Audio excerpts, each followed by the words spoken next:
Sí, así vamos a hablar de la transformación del transporte, de la movilidad en el área metropolitana. Por lo menos una propuesta, y así lo están planteando desde Cinven, un trabajo que se va a presentar a la luz pública en esta jornada. Y para tener algunos adelantos de por dónde podría ir un tema que además preocupa a muchos de quienes se trasladan aquí en Montevideo y en el área metropolitana, toda incluida Canelones y quizás parte también de San José. Estamos recibiendo a Gonzalo Márquez, economista, investigador y además especializado en temas de transporte y fue director además de transporte de la Intendencia de Montevideo.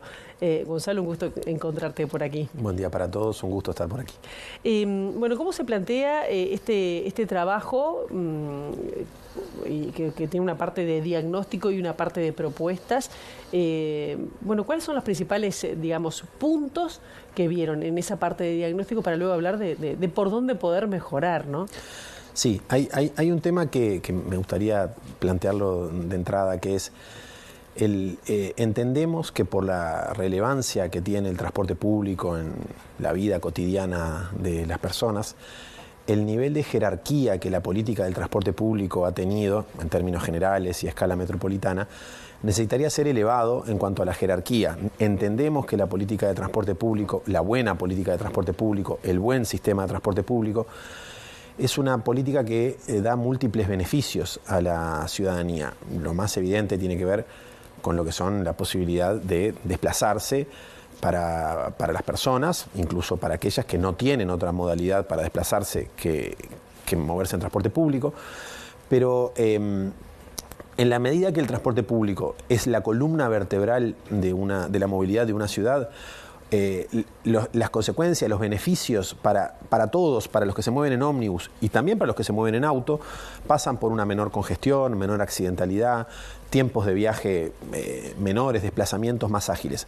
Cuando, por el contrario, y es lo que viene ocurriendo en los últimos 30 años, lo que ocurre es el declive del transporte público y su contracara, que es el aumento en la movilidad privada, las consecuencias negativas también le llegan a todo, bajo la forma de menores tiempos de viaje, más congestión, más polución, más deterioro del propio espacio público, accidentalidad y todas las consecuencias que eso tiene. Ahora, ¿declive de transporte público o declive de los boletos vendidos? Porque en realidad, si uno mira objetivamente, el transporte público, yo que soy usuaria, digo, hay mejores coches, están más limpios y hoy los puedo ver por el celular cuando llegan. Correcto. Bien, seamos precisos. Por declive, nosotros estamos utilizando la palabra declive. El transporte público es un sistema que tiene una vocación generalista en la ciudad y en el área metropolitana. Aspira a poder trasladar personas, ese es el objetivo. Cuando hablamos de declive, hablamos de la capacidad declinante de cumplir ese rol. Claro. Para poder ilustrar estos números, en el caso del sistema de transporte de Montevideo, se vendían 350 millones de boletos a principios de los 90. En el año 2019, el último año antes de la pandemia, se habían vendido 250 millones de boletos. En el año 2022, el año pasado, se vendieron 210 millones de boletos.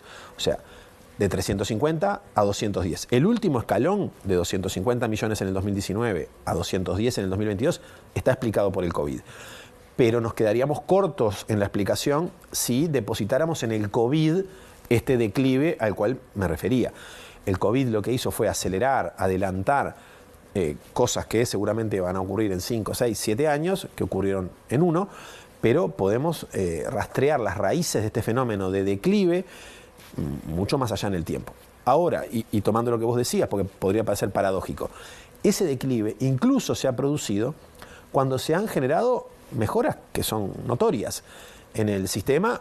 En términos relativos, cuando uno lo compara a todos los que tenemos algún año arriba y podemos comparar con cómo nos movíamos hace 20 o 30 años, podemos decir que hoy las unidades son mucho más nuevas, más confortables. Hoy Montevideo, pero esto no es un tema de percepción, son hechos objetivos. Montevideo y la edad media de la flota son 8 años y medio, cuando hace 10, 15 años era 12, 13 años la edad promedio. Es una flota renovada, una flota que hoy cada unidad nueva que ingresa tiene que tener piso bajo para que el acceso se dé nivelado y las personas con dificultades de movilidad puedan ingresar lo más fácilmente posible. Esas son a su vez unidades acondicionadas, con aire acondicionado, con tecnologías más amigables. Tenemos aplicaciones por donde podemos ver el horario de llegada y podemos consultar cuál es la mejor línea que nos lleva para ir de un lugar al otro. O sea, objetivamente han ocurrido cosas que mejoran la calidad. Sin embargo, eso no es suficiente para detener el declive. Claro. Hay aspectos que, sin embargo, sí se han deteriorado: los tiempos de viaje. Los tiempos de viaje claramente se han deteriorado y eso está asociado a la congestión, está asociado a que el transporte público va declinando en su capacidad de transportar pasajeros, porque ellos mayormente eligen moverse en transporte privado. Y atrás del transporte privado viene la congestión, y la congestión también afecta a los tiempos de viaje del transporte público. ¿Y cómo se hace para viajar, primero, más barato, ¿no? Porque eso también nos implica a todos, sobre todo más si tiene una familia, ¿no? Eso importa, y que sea más rápido ese traslado, que diga a quien tiene auto, mejor me tomo el ómnibus, que voy más seguro, voy leyendo, voy durmiendo. Esa es la sellada. Vamos por parte. Primero, y me parece importante lo que decís sobre el tema del precio. Es parte de lo que nosotros vamos a estar planteando hoy, a las 16 horas es que hacemos la presentación del informe, es justamente que necesitamos variar el foco de la política de transporte. ¿A qué nos referimos con esto? Históricamente el foco justamente ha estado en el precio como la variable, en parte por argumentos como los que vos decís. Ahora, también tenemos que ser todos claros que no es lo mismo la realidad en cuanto al poder adquisitivo de los hogares y la posibilidad de subirse al transporte público hoy que hace 20 o 30 años, y lo voy a ilustrar de vuelta con algunas cifras. Primero, hace 20 o 30 años las personas mayormente eran cautivas. ¿Por qué? Porque la tasa de motorización de los hogares, la cantidad de vehículos por hogares o los hogares que tenían vehículos eran mucho menores. Por lo tanto, eso es un escenario que nosotros lo denominamos como de público cautivo. El público cautivo es aquel que no tiene opciones. Ante un escenario de público cautivo, la variable precio es fundamental, porque básicamente es el atributo más relevante cuando las personas no tienen otra opción que moverse. Esa realidad no es la misma hoy. Hoy Montevideo es la capital con mayores ingresos por habitante de toda América y por distancia. El precio del boleto en términos reales a partir del 2007, con la implementación del subsidio al gasoil y luego las propias políticas de subsidio de la Intendencia de Montevideo, ha disminuido en términos reales. La capacidad adquisitiva de los hogares montevideanos medido en boletos, ¿qué quiere decir esto? O sea, yo digo, bueno, ¿cuántos boletos podía comprar un hogar montevideano este año y cuántos podía comprar el año pasado? ¿Y cuánto dentro de 20 años? ¿No es relevante hoy o no es tan relevante el precio? No estamos diciendo eso. Lo que estamos diciendo es, existe un conjunto de personas para el cual sí es relevante y puede ser incluso una barrera, pero no es esa la generalidad. O sea, si pensáramos que bajar un 10% o un 20% del precio del boleto es lo que va a detener el declive, estaríamos cerrándole. No es eso. ¿Y qué es lo que baja ¿Qué es lo que ustedes la proponen demanda, que baja el declive, que puede bajar? El foco tiene que estar en la calidad. El precio, como te decía, a ver, no es que estemos diciendo tenemos que incrementar el precio. Se entiende. Tenemos que incrementar el precio. Pero si me viajo más rápido, seguro. Ese es el punto. O sea, y me deja más cerca de eso también. Todos los atributos que hacen deseable el transporte público. La velocidad es muy importante. La frecuencia, la regularidad. Porque una cosa es, uno dice, bueno, este ómnibus pasa cada 10 minutos. Ok, pero luego nuestra experiencia por usuarios muchas veces es que vamos y pasaron 2 ómnibus juntos y luego se hace un claro de 15 minutos. Entonces, esas percepciones, esos son atributos que hacen a la regularidad, a la previsibilidad. Sobre todos esos atributos es que hay que poner el foco. El precio, y con esto termino esa intervención, el precio es relevante para un grupo de personas y para ellos hay que destinar políticas específicas. Ya se comenzó a hacer. En estos años, a partir del año 2021, se generó un tipo de boleto que es específico para las personas que tienen tarjeta de Mides. Ellos acceden a un boleto reducido. Entonces, para un conjunto de personas es necesario focalizar en el precio, pero esa no es la variable que mueve al resto de la sociedad. Bien, ¿y por dónde podrían ir las propuestas para, hacer más eficiente, rápido el transporte, porque aparte estamos hablando de transporte metropolitano, que ahora después abrimos ese capítulo. Claro. Pero Sí. ¿por dónde iría? Bueno, lo primero, no hay nada mágico que podamos hacer para revertir cosas que han ocurrido en 30 años en 1 o en 2. De lo que se trata, sí, es de poner sobre la mesa un plan que pueda ser desarrollado, que te puede demorar 15 años en terminar de desarrollarlo. ¿Para qué? Para lo que nosotros entendemos que debería ser un objetivo de la política en el transporte público, que es la generación de una nueva red de transporte. Voy a intentar ser claro en esto. Hoy tenemos una red que funciona con determinadas características. Una red que tiene 1.500 ómnibus que se mueven por la ciudad, luego en el territorio metropolitano son arriba de 2.000, pero si nos quedamos en la ciudad, 1.500 ómnibus que se mueven a una velocidad media de 15, 16 kilómetros por hora. Eso está dado porque esos ómnibus transitan en condiciones de tráfico mixto, o sea, van mezclados en el tráfico mayormente, paran cada 200, 300 metros, todas las personas ascienden por la puerta delantera y tienen una interacción con el conductor cobrador para pasar. Bueno, todo eso determina unos tiempos de viaje determinados, unas velocidades que son estas que te contaba, 16 kilómetros por hora como media. Esas velocidades de Montevideo no son diferentes de las que se dan en otros lugares con sistemas de esas mismas características.